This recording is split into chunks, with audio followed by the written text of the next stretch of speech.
We can't buy every piece of new gear. And even if we could, we'd have to spend ages learning them all, and even longer developing a meaningful connection. The new Riddim and Ting looks like the perfect dub machine. Compact, feature-rich, and full of the perfect samples. For those dedicated to making dub, reggae, dancehall, and anything similar, this would be the perfect tool for making albums, live shows, jamming, and creating a distinctive artistic footprint. Though I'd love to own this machine, I won't be buying it, at least for a while. Instead, today I'm going to look at the essentials and create my own dub-inspired setup with common tools that a lot of people may already own. The first item is a drum machine. I'm using the Digitact. The Digitact is loaded with acoustic-style drum samples taken from disco and boogie, as well as a clap recorded from my drum root. The Digitact is also creating the lead lines with a generic tone created by the Micro Freak, as well as a bass from another synth. Let's go to our clap and turn up the delay. Let's go to our delay parameters on the Digitact. One performance tool I enjoy is playing with the feedback times.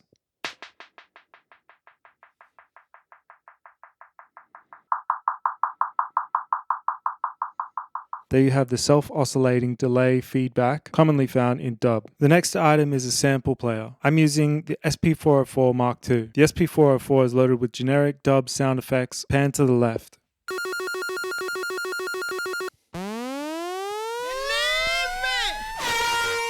I've also recorded 2 guitar stabs. Pan to the right. They'll be sequenced by the Digitact. The next item is a mixer with an effects send and return. I'm using the Boss BX60. This Boss mixer is a cheap and nasty workhorse. It has a distinct and gritty sound. Some people love it, some people think it's crap. But the most important thing about the mixer is that it has an effects send and return. And the final piece is the Boss DM101. Any delay capable of long times is best. This one sounds particularly nice and self-oscillates.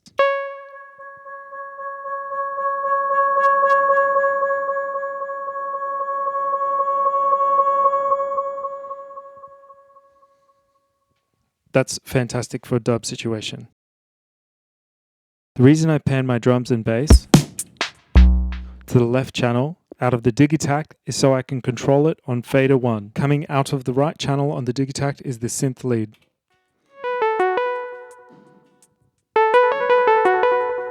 Coming out of the left channel on the SP404 is the sound effects.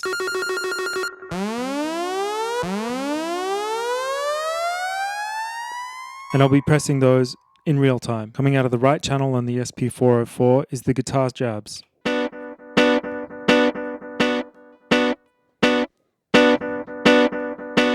So when I mix dub, I think it's important to separate all these channels so I can use the mixer and the effects sends to create the stereo image. Before I show you this final piece, if you don't already have similar gear to this, obviously the Riddim and Ting is going to be a lot cheaper. I've never played it, so I don't know what's better, but I know that this setup works well. There's a lot of variations to this setup, for example, running all of the melodic parts out of the sample player or all of the sound effects out of the Digitact. And with a bit of creativity, you could create a whole mix like this just out of the Digitact. I could jam with this setup for hours at a time. It's a fun way to improvise and keep a mix interesting. This mix is fully improvised. I hope you enjoy. I'd love to see your comments or your thoughts.